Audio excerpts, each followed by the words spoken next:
بسم اللہ الرحمن الرحیم۔ معزز ناظرین السلام علیکم۔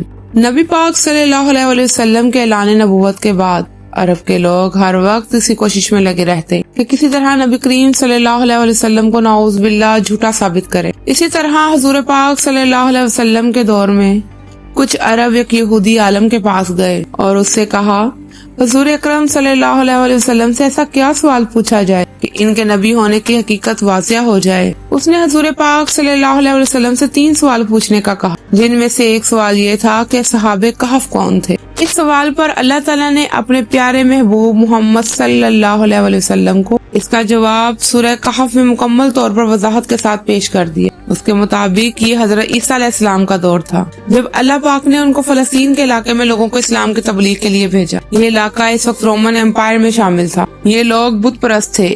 یہاں ایک یہودی بادشاہ کی حکومت تھی۔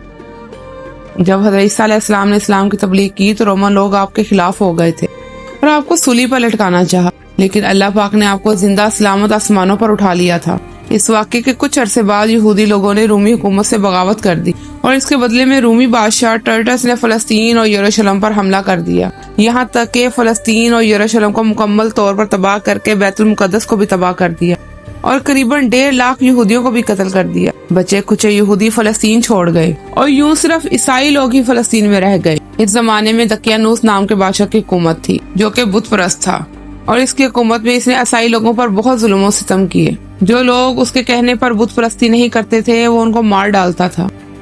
ایک دن حضرت عیسیٰ علیہ السلام کے ماننے والے نوجوانوں کے گروہ کو بادشاہ نے دربار میں بلا لیا اور کہا کہ میں تمہیں چند دن کی مہلت دیتا ہوں، یا تو تم بت پرستی اختیار کر لو، نہیں تو میں تمہیں قتل کروا دوں گا۔ یہ لوگ وہی اصحاب کہف تھے۔ ان لوگوں نے برملا بادشاہ کے دربار میں توحید کا اعلان کیا اور اپنے مذہب پر قائم رہے، لیکن یہ نوجوان بادشاہ سے لڑنے کی ہمت نہیں رکھتے تھے اور نہ ہی اس شہر میں رہ کر عیسائی تعلیمات جاری رکھ سکتے تھے، اور اللہ پاک پر بھروسہ کر کے شہر سے نکل گئے، یہ سوچتے ہوئے کہ اب اللہ پاک ہی ہمارے لیے کوئی راستہ نکالے گا۔ وہ لوگ چلتے چلتے ایک غار میں پہنچ گئے اور غار میں پہنچتے ہی وہ سو گئے، اور ایسے ہی سوتے سوتے ان پر 300 سال کا عرصہ گزر گیا۔ دقیانوسی بادشاہ نے ان نوجوانوں کو تلاش کرنے کی کوشش کی۔ جب اس سے معلوم ہوا کہ وہ لوگ اس غار میں ہیں تو اس نے غصے میں آ کر اس غار کے منہ کو بند کرنے کا حکم دے دیا تاکہ یہ لوگ اس غار میں ہی رہ کر مر جائیں۔ دقیانوسی بادشاہ نے یہ کام جس شخص کے ذمہ لگایا وہ ایک نیک دل اور ایماندار شخص تھا۔ اس نے صحاب کہف کے نام اور ان کی تعداد اور سارا واقعہ ایک تختی پر کندہ کر کے تانبے کے صندوق میں رکھ کر اس کی دیوار میں رکھ دیا، اور اس طرح کی ایک تختی شاہی خزانے میں بھی رکھوا دی۔ اس 300 سال کے عرصہ میں دقیانوسی بادشاہ تو مر گیا اور کئی اور بادشاہ اور کئی اور حکومتیں آئیں، یہاں تک کہ 300 عیسوی میں رومن امپائر نے بھی عیسائیت اختیار کر لی۔ 446 عیسوی میں مدروس نام کے بادشاہ کی حکومت آئی جو کہ ایک نیک دل اور رحم دل بادشاہ تھا۔ اس نے 68 سال تک شان و شوکت سے حکومت کی۔ اس کے دور میں مذہبی فرقہ بندی عروج پر تھی۔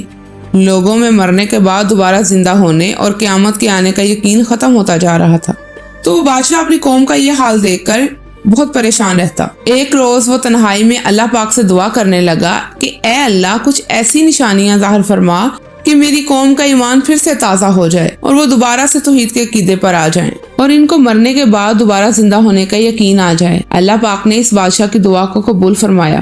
ایک دن ایک چرواہا اپنی بکریاں چراتے ہوئے اس غار تک پہنچ گیا جس میں اصحاب کہف موجود تھے۔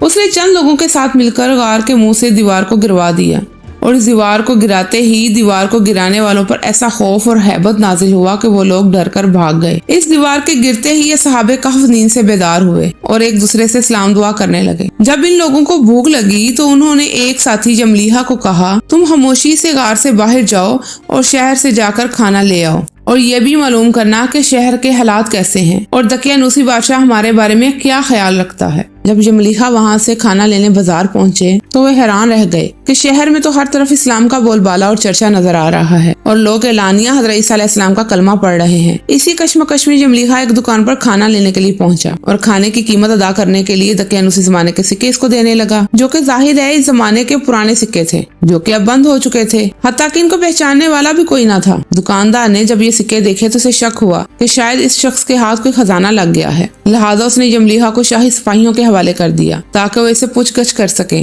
وہ سپاہی جملیحہ سے سوال جواب کرنے لگے کہ بتاؤ وہ خزانہ کہاں ہے؟ جملیحہ نے کہا، میرے پاس تو کوئی خزانہ نہیں، یہ ہمارا ہی روپیہ ہے۔ سپاہیوں نے کہا ہم کیسے مان لیں، یہ سکہ تو 300 سال پرانا ہے، سچ سچ بتاؤ یہ سکے کہاں سے لیے ہیں اور یہ کیا معاملہ ہے؟ یملیحا نے کہا اچھا مجھے بتاؤ دقیانوسی بادشاہ کا کیا حال ہے؟ سپاہیوں نے کہا آج اس نام کا کوئی بھی بادشاہ پوری روح زمین پر موجود نہیں، مگر ہاں سینکڑوں سال پہلے اس نام کا ایک بے ایمان بادشاہ گزرا ہے، وہ بت پرست تھا۔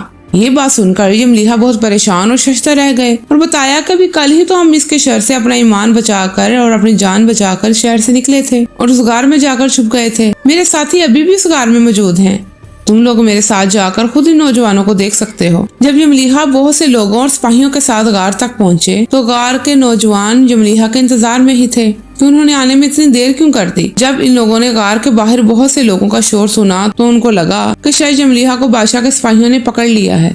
وہ لوگ اللہ پاک کے ذکر میں مشغول ہو گئے۔ سپاہیوں نے غار میں پہنچ کر تانبے کا صندوق برآمد کر لیا اور وہ تختی بھی نکال لی، اور اس کے نکال کر جب پڑھا گیا تو اس میں اصحاب کہف کے نام، ان کی تعداد اور یہ لکھا ہوا تھا کہ یہ مومنین کی جماعت ہے جو اپنے ایمان کی حفاظت کی خاطر دقیانوسی بادشاہ کے خوف سے اس غار میں پناہ گزین ہوئی ہے، اور دقیانوسی بادشاہ نے غصے میں آ کر اس غار کا منہ بند کروا دیا ہے، لہٰذا جب بھی اس غار کا منہ کھلے تو اصحاب کہف کا حال یہاں سے معلوم کیا جا سکتا ہے۔ سپاہی یہ دیکھ کر حیران اور پریشان رہ گئے۔ جب ان کو کچھ سمجھ نہ آیا تو اصحاب کہف کی اطلاع اپنے بادشاہ کو دی۔ مدروس بادشاہ نے جب یہ بات سنی تو فوراً اپنے امراء اور عمائدین شہر کے ساتھ غار تک پہنچ گیا۔ اصحاب کہف نے باہر نکل کر بادشاہ کو اپنا تمام واقعہ سنایا۔ مدروس بادشاہ نے اللہ پاک کا شکر ادا کیا کہ اے اللہ میری دعا قبول ہوئی، اب انسان کو موت کے بعد زندہ ہونے کا یقین ہو جائے گا، اور سلام کرنے کے بعد دوبارہ اسی غار میں جا کر سو گئے جہاں سے وہ بیدار ہوئے تھے، اور اسی حالت میں اللہ پاک نے ان کو موت دے دی۔ بادشاہ نے صندوق بنوا کر لاشیں اس میں رکھوا دی اور اس غار کے منہ پر ایک مسجد بھی بنوا دی۔ اصحاب کہف کی تعداد کے بارے میں بہت سی رائے پائی جاتی ہیں۔ حضرت عبداللہ بن عباس رضی اللہ تعالیٰ عنہ فرماتے ہیں اصحاب کہف کی تعداد 7 ہے، جبکہ 8واں ان کا کتا ہے۔ حضرت علی رضی اللہ تعالیٰ عنہ سے روایت ہے کہ ان کے نام یہ تھے یملیحا، مکشینہ، مشرینہ، مربوش، گورنوش، شازنوش، اور 7واں ایک چرواہا تھا جو کہ ان کے ساتھ آ گیا تھا، اور ان کے کتے کا نام کثیر تھا۔ یعنی اس غار میں 300 سال گزر جانے کے بعد بھی ان پر وقت کا کوئی اثر نہیں ہوا تھا، جبکہ باہر کی دنیا پر 300 سال کا عرصہ گزر گیا تھا۔ یہ اللہ پاک کے لیے کچھ مشکل نہیں، یہ سب کچھ اللہ پاک کے صرف کن کی دوری پر ہے، وہ کن فرماتا ہے اور ہر کام ہو جاتا۔ سبحان اللہ، اللہ اکبر۔